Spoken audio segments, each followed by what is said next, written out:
Hey everyone, it's Michael Zapersky here, and today I'm with Deb Riegel. Deb, welcome. I'm glad to be here. Thanks for having me. Yeah, it's so great to have you on here today, Deb.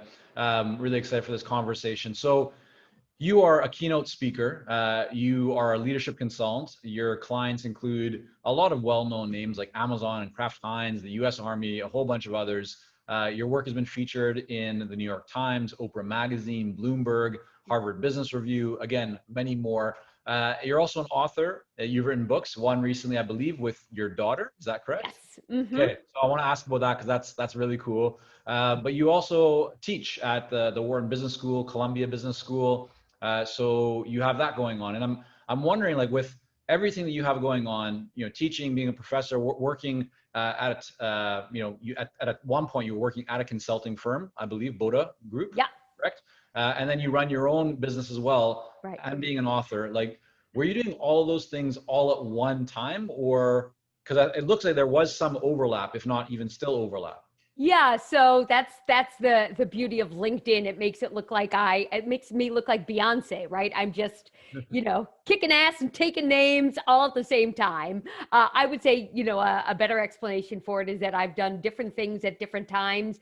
The sort of the longest tenured piece of all of that is that I've had my own consulting practice for 15 years. And so I have done other projects and been faculty on for different business schools and lots of different things across those 15 years, but having my own practice where I focus on leadership communication, so presentation skills, difficult conversations, feedback skills, has been for 15 years.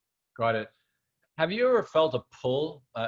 We talk to consultants sometime or clients in our coaching programs who also either have that opportunity to teach at university Yeah. or they've done it, and sometimes there's a bit of like a little element of them wondering, like, is this the best use of their time, and is this, they're not typically earning a great deal of money, right, when they're teaching, but they enjoy doing it, and so there's a bit of tension, and I wonder what's been your experience in terms of being a teacher, like working at these universities, but also running your own business and working at another consulting firm. Like, how have you kind of thought about where you spend your time and the pull between those? Yeah, so I'm always thinking about leverage, right? So for any opportunity that comes in, I think about how can I leverage this for other things. So that could be leverage the finances, right? This is the right amount of money at the right time for the right project.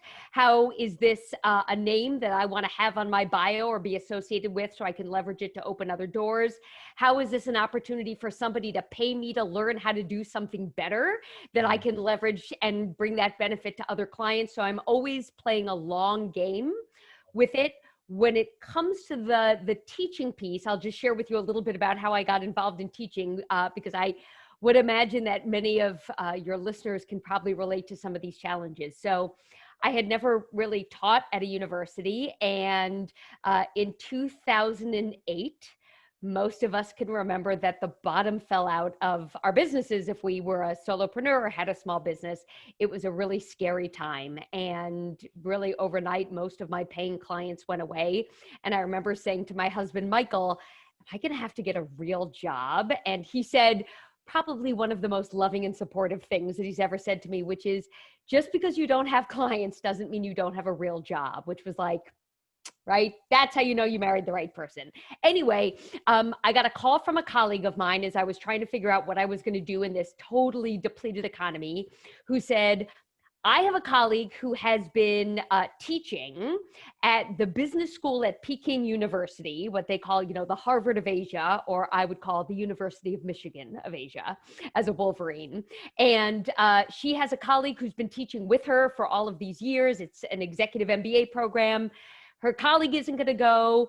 They asked me, do I want to go teach in China? And I said, that's crazy, but I know somebody crazy enough to consider it. Deb, that's you. And so I had two young kids at the time. My twins were little. And I thought, how can I go to China, right? I had to go for like 5 weeks. And then I realized that this was actually an economic necessity for my family, for me to go away for a little over a month and basically have the opportunity to earn in 4 or 5 weeks what I normally would have earned in a quarter. And so It was an economic decision that had very hard consequences of being away from my family. I ended up doing it for a number of years until it was no longer an economic necessity, but that gave me the opportunity to teach at Wharton Business School, and that gave me an opportunity to teach at Columbia Business School, and those gave me the opportunity to teach for Duke Corporate Ed. So that one really hard decision led to other opportunities. Those opportunities are not the greatest paying opportunities I've ever had, but I'm learning. I'm in an environment with, young people, and they also are great door openers to say that you have had the opportunity to teach for Wharton or teach for Columbia or Duke. How do you find, so I mean, you mentioned a word that I love, which is leverage. You've used it Yes. many times. How do you use the kind of the credentials or the experience of teaching at these schools as leverage to let's say land new clients or to build the business, to build a brand? I mean, of course, you can put it onto your LinkedIn, you can put it onto your website. Beyond those kind of basic steps, is there anything else that you've done that you found helps you from a leverage perspective? So I want to be very careful around the leverage. So I am comfortable putting it on my LinkedIn profile. I'm comfortable having those names associated with my bio. I also never want to misrepresent myself. So I'm not a professor, even though at the business school in China, they called me doctor, which, I just pretended. Okay, well, we can live with that. Right. Why embarrass somebody in their own country, right? But I'm very careful. I don't have a PhD. I'm not a professor. I'm an instructor, as opposed to on the faculty of. And so I want to be really careful about my language so I don't blow it for me, and also so I don't blow it for other people who might be in a similar boat. But I can tell you that I found that once I was able to add Wharton, having served as, an instructor for the Wharton MBA program, when I would reach out to people on LinkedIn, they would be much more likely to accept my invitation than somebody who was just associated with a consulting firm. And not that there's anything wrong with having your own business or being a consulting firm, but it was an external seal of approval. And it reminds me a little bit, and this is something that also might be interesting to your listeners as well. It also reminds me a little bit of publishing a book, right? So my very first book that I published, called Oy Vey Isn't a Strategy, 25 Solutions for Personal Professional Success, was a traditionally published book. I wrote a book proposal. A publisher bought it, right? That's that sort of thing. And I published it. My ego needed that external stamp of approval. And then after that, every other book that I've written thus far, I have self-published or published with an independent publishing company. And so those are the things to sort of think about as well, is how does social proof, as my coach and colleague Dory Clark would call it, right? So how does social proof help you? But then you actually have to have the chops. Yeah. So we're speaking about publishing. Let's talk about writing, because you do a lot Yeah, of writing. I do. Harvard Business Review, Inc. magazine, Psychology Today, I'm sure a whole bunch of others, right? How do you, first of all, make time for writing when you're busy working with clients, teaching at universities, and you have family, you have twins, you have, it sounds like a wonderful husband with a wonderful name, Yes. same as mine, Michael, Yes, right? of course. But so how do you, because I think a lot of consultants struggle with that, right? They're busy delivering on client projects. They have family obligations, just life. And so the first thing that typically suffers is their marketing, is the time spent on developing their authority, kind of putting themselves out there. How do you think about that? How do you make it work? So the same set of mind games that I play with myself to get myself to exercise is a very similar set of mind games that I play with myself when it comes to writing. I hate it. I hate it. I hate it. I would rather do almost anything else. I usually can find almost anything else to do other than exercise or write. And I know that it is vitally important for my health, my mental health, my physical health, the health of my business when it comes to writing. So for me, the worst case scenario would be for my editor at Harvard Business Review or somebody else to reach out to me and say, can you write about this? I go, no. And then of course I wind up doing it. But typically the way that I come up with ideas is either something that has happened in my personal life that I realize has a business impact and impact for my clients, Mhm. or it is a theme that keeps coming up in my coaching sessions over and over again, or when I'm facilitating a workshop, this may literally be the flip chart. Remember the days of flip charts before we were all virtual, right? This is the list that we are creating on the flip chart of, 16 ways to motivate somebody who doesn't want to be motivated. That flip chart that we generated as a group becomes my article. And Mm. so I don't work hard to find topics. I let the topics come to me. So just as a recent example, as I had shared to you before we started recording, I recently moved from New York to Raleigh, North Carolina. And my husband and I are really happy here. Our dog will not walk. Like, she'll walk to the end of our driveway and back. But as our trainer pointed out, when I called her and said, help, I can't get our dog to walk, she says, will she walk with the two of you? You and your husband? I said, yes, that's so weird. Why? She said, she's a pack animal. She wants to be with her pack. She's in a new place. She's scared. She needs her pack. And all of a sudden I realized how many of us are experiencing that now, that we're missing our pack, right? Mm. We're no longer going into an office. We're not seeing our friends and family. We are missing our pack. And so in the back of my mind is, that's an article coming up. The idea came to me from my dog. And I don't mean that in like the Son of Sam, David Berkowitz way, like my dog is talking to me, but my dog is talking to me. I love that. I mean, that's a great kind of breakdown of how you come up with content that I think is very relevant and valuable for everyone to apply. How do you make the time? Like, do you approach it? Do you have, for example, Tuesday at 8 a.m. is writing time, or how do you just fit into the schedule as it Yeah. comes up, or is there any kind of recommendation that you find around? I really write in the cracks of my day. So I do better when I have inspiration, right? So that article that my dog has basically written for me, don't tell my editors, is something that at some point there'll be a crack in my day when I don't have other writing projects, and I will just bang it out.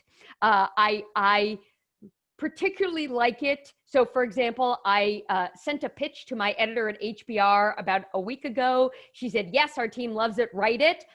So I know that I can't really let that lie fallow for a month. Like, that's going to undermine my credibility. But other publications, I get to publish whenever I come up with an idea. So that could take me a week. It could take me a month. It could take me 2 months. So having external accountability is very helpful for me. I am not going to let my editor at HBR down. Doing it without accountability means I just sort of wait until I'm watching a really, boring episode of something and go, oh, let me just take my laptop out and see what I can bang out. Say, I mean, how has writing actually helped your business? What has been kind of the financial impact, not necessarily in dollars, attribution, but just more in terms of, have you seen a tangible improvement and kind of growth in the business that you can trace back to the writing that you've done? I don't know that I can confirm it with data. However, these are my operating assumptions around how writing has helped my business. Yeah. So first of all, when I am sending in a proposal, right? So a company wants me to do a series of workshops around leadership communication, and I'm sending in a proposal. I believe that me sending in links to all of the articles that I've written on this topic in Harvard Business Review, Inc., Psychology Today, is going to give me the edge over somebody with a similar proposal who does not have content and social proof. That's number one. I can't prove it, but I believe it. And the belief of it, the mindset, actually makes me more eager to write proposals. And I'm sure everybody on this call hates writing proposals. I go like, oh yeah, I want to show you what I'm made of. So that's number one. Number two is I repurpose my content a tremendous amount. So many of the publications I write for, I own the copyright. So for example, about a year and a half ago, a company called Udemy for Business, which some of you may know, reached out to me and said, we are starting a new series of micro-learning, like little bites and bits. We'd like you to launch our first course. It's going to be a communications course, 52 topics, right? One a week. And I went, 52 topics. And I went, hold on. That content already exists because I've been writing for a long time. So I was able to take content that I had produced for free and turn it into a written, turn it into a marketable, saleable product. And now every month I get a check from Udemy for something that I wrote for free, but now I'm repurposing. So that helps as well. I actually got an email today, even though I've written a number of books where I've often repurposed content. I got an email today from a company that I will not name that says like, hey, let's talk about a book proposal. So, and that's based on the writing that I have done. So having the content have an external seal of approval, social proof, having so much content that I can make available for free and also for sale, I think has, and now potentially a book coming out, I think is really helpful. Definitely. What else has had a big impact on the growth of your business from a marketing or lead generation perspective? You mentioned LinkedIn in terms of maybe connecting with people, but I don't know if you have a strategy around that, or like, what are you doing aside from teaching at universities, writing for different publications, writing books? Is there anything else that you're doing that you find actually has helped the business to grow? So it's so funny that you use the word strategy. And I think back to my original book, Oy Vey isn't a strategy. And I guess the subtitle should be like, but I don't really have a better one. Right. So I wouldn't say that I have a lot of strategies. My approach is to run experiments. So every single thing that I've ever done in work and in life, I have had the mindset of this is an experiment. Sometimes experiments succeed and sometimes they don't. And then you learn something incredibly helpful. And so I'm constantly running experiments and I hold that mindset. So that's been really helpful. I would say probably among the most helpful things that I have done for my business is operate from a place of almost unbridled professional generosity. And here's what I mean by it. Very early on in my career, I had somebody who I guess didn't want me to come into the consulting space and had said some version of, I don't think you have what it takes. And I was like, what? And my husband said, ooh, they think you're competition. I went, really? Okay. And as soon as that happened, I said, I am going to be as generous as I can possibly afford to be with anybody, especially people who want to start as consultants, and in particular, especially women who want to come into the consulting space, which means that when people say, hey, would you be willing to share with me the secrets of what you did? I say, absolutely. Let me tell you what I did. Let me tell you what I did that I would do again. Let me tell you what I did that I would never do again, but maybe it would work for you. I am happy to talk to anybody about my path. In addition, anytime somebody calls me and is looking for me as a resource for something related to presentation or communication skills, I almost always ask them, hey, are there other experts or resources that you're looking for? Because I don't have a huge network, but I have a very well-curated network, and I would be more than happy to connect you to anybody in my network who I think could be a good fit for you. And so I'm constantly making connections, and it is my honor and pleasure to do that. And I think that's been one of the great. How does that help you to grow your business though? So, I mean, that sounds people wonderful. think of me, because then people think of me, right? Deb, you were so helpful. Deb, you were so generous. Deb, as soon as somebody reached out to me and said, hey, do you know a keynote speaker for this? I thought of how kind you were to me and I wanted to repay the favor. And I believe worst case scenario, I'm putting good karma into the world. Best case scenario, it is coming back to me, 1,000-fold. And I'm willing to settle for worst case scenario, which is just putting good karma into the world. Definitely. So, and given what's going on in the world right now, right, it's a very interesting time, a lot of uncertainty, especially, I mean, we're recording this on a pretty big day in the US, November 3rd. Yes. How have you changed your business, or what shifts have you made due to the pandemic, due to just what's going on with COVID? Yeah. So up until now, in March, I was traveling 60 to 70% of the time. So I think that's the sort of the clearest shift that has happened. I was on a plane or a train almost every week. I have not really gone anywhere since March other than moving from New York to Raleigh, but I did that in our car. And so taking all of my programs, whether it is, training or coaching or a leadership development program, taking everything virtual has been the single biggest shift. I mean, in olden times, this would not be considered work footwear, but, this is my go-to work footwear now. And I promise not to take off any more clothes in our interview. But the single biggest thing has been going virtual. The second biggest shift that I made was one of the books that I wrote that we had mentioned before. I wrote a book with my daughter, Sophie, who's a sophomore at Duke University. We wrote a book a year ago called Overcoming Overthinking, 36 Ways to Tame Anxiety for Work, School, and Life. And a year ago, it was a topic we were both really interested in. We were touched by it personally, touched by anxiety professionally, and it felt like an important topic. In the last 7 months, it has become the topic, helping people deal with anxiety, stress, overwhelm, prevent burnout, all of those things. And so we put together a series of mental health webinars. So how to help yourself, how to talk to your colleagues about it, how to talk to kids and teens about anxiety. And it has became a brand new offering, some of which we do together, sort of an intergenerational approach, some of which we each do independently, but having a brand new offering that is meeting a market need in a really urgent way is one of the other ways in which, we've really shifted. And talking about that book, I mean, I saw it looks like your daughter actually wrote a book on that subject. Was it before the? Yes. Okay. She wrote a book called Don't Tell Me to Relax, One Teen's Journey to Survive Anxiety and How You Can Too. I love that. What have you found? Because I agree. I think there's a lot of anxiety right now, right? A lot of people just don't know what to do. There's so many concerns, so much uncertainty.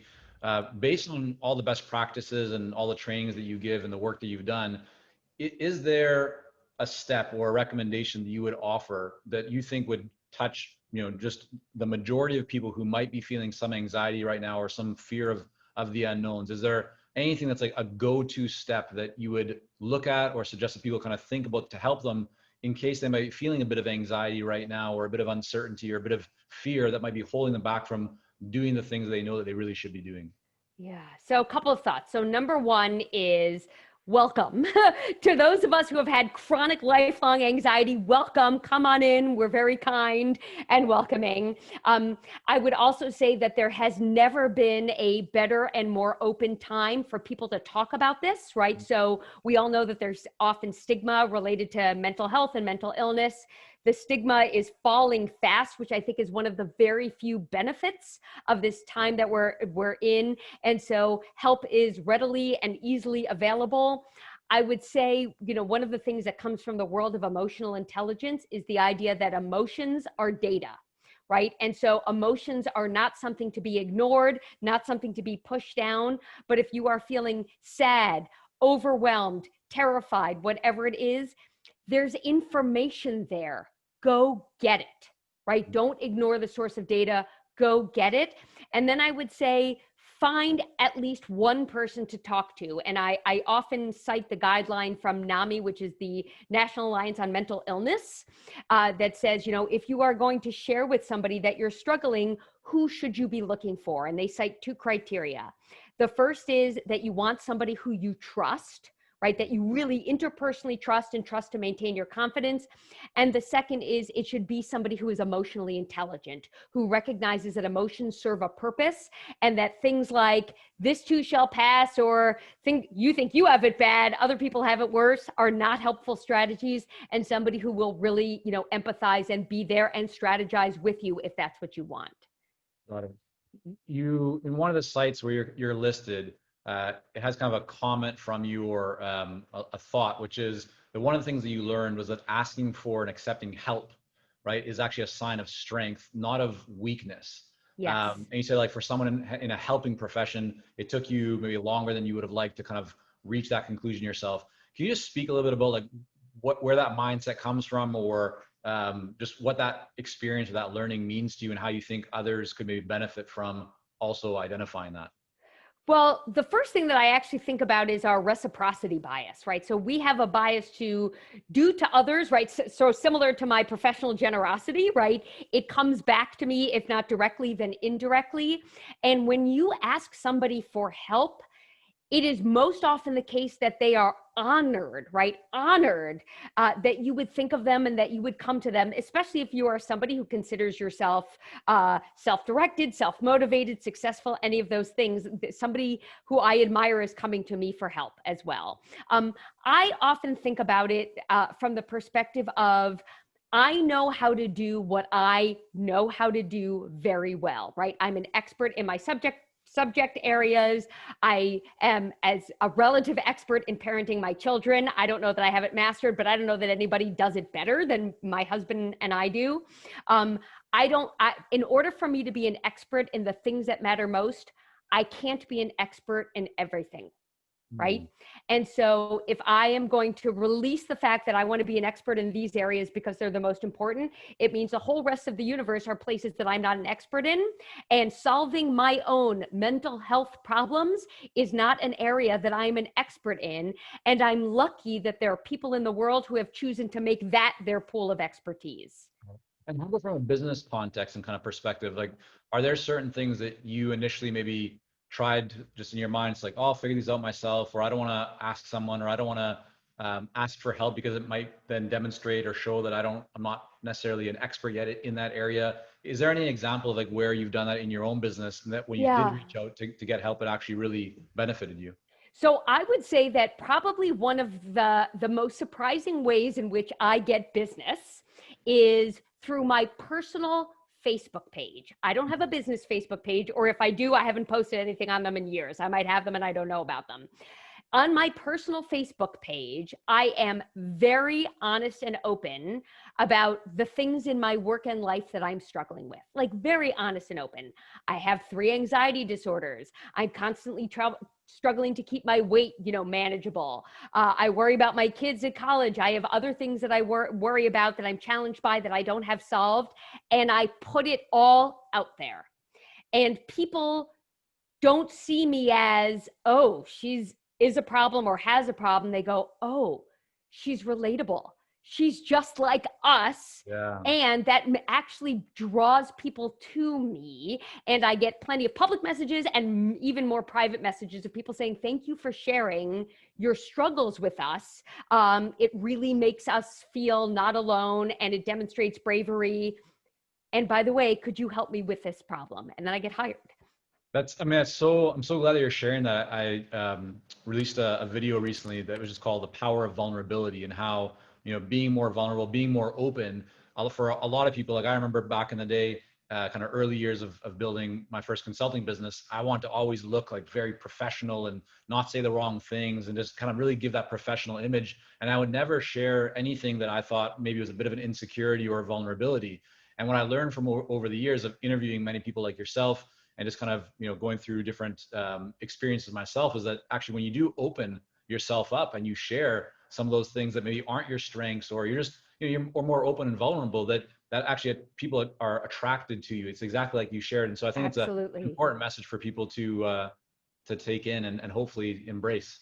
I think so. And, I've gotten a tremendous amount of wonderful feedback, but more importantly, my stories have served as an invitation to others to share their stories with me and then hopefully the world.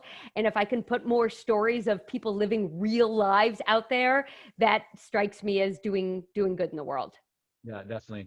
So Deb, I want to thank you so much for coming on here Oh, today. thank you. And before wrapping up though, I want to make sure that people can learn more about you and your work. So where's the best place for them to go?